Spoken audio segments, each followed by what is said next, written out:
Congressman Ron Paul has been called Dr. No because he repeatedly votes against legislation that he believes gives government too much power.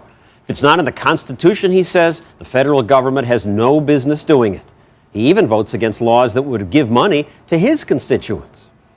Your district is subject to floods, but you vote against FEMA. Why?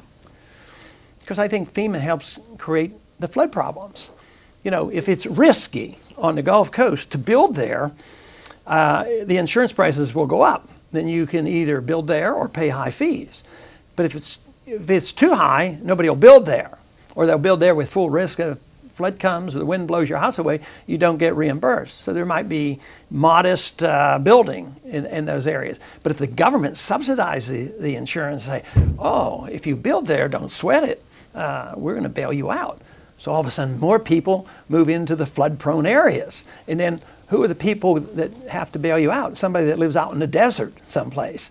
So it's unfair. It's not good economics. You create more problems. More houses get flooded, and it becomes a general problem rather than an individual problem. And what we have undermined there is the principle of measuring risk. And then people do things that they wouldn't have otherwise done.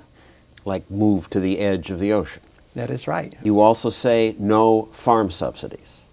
None. No, first off, I can't quite find it in the Constitution that said, you know, the farm subsidies program is authorized by Article 1, Section 8. It's not there. But economically, don't we need farm subsidies to make sure we have food? I think it is totally unnecessary. I think we might push the prices of food up and maybe makes it more difficult for poor people to buy food. Because if there's a subsidy, it means the taxpayer was taxed to pay the subsidy to the so-called family farmer, which usually doesn't get the money. It usually goes to a huge corporate farmer. So the taxpayer pays one time, then when you go to the store, you pay higher prices for your food. So it hasn't helped the people. And why should we assume that the farmers wouldn't be productive? They're hardworking people.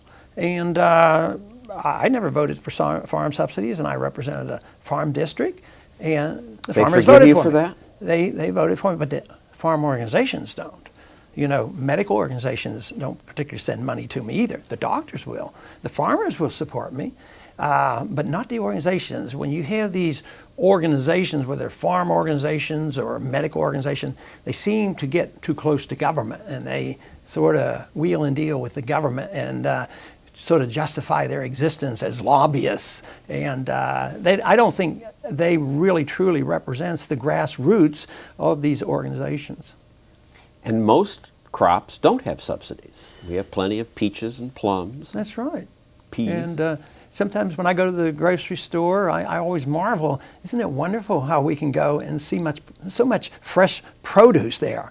And the prices aren't regulated for these other things. It was a fallacious argument back in the 30s that the Depression came from free markets, and therefore we had to protect everybody, and we had to have a safety net for everybody, and we had a safety net for the farmers, and we gave up on believing in freedom and understanding how the market works. You talk about freedom and tyranny. I seldom hear politicians use those words.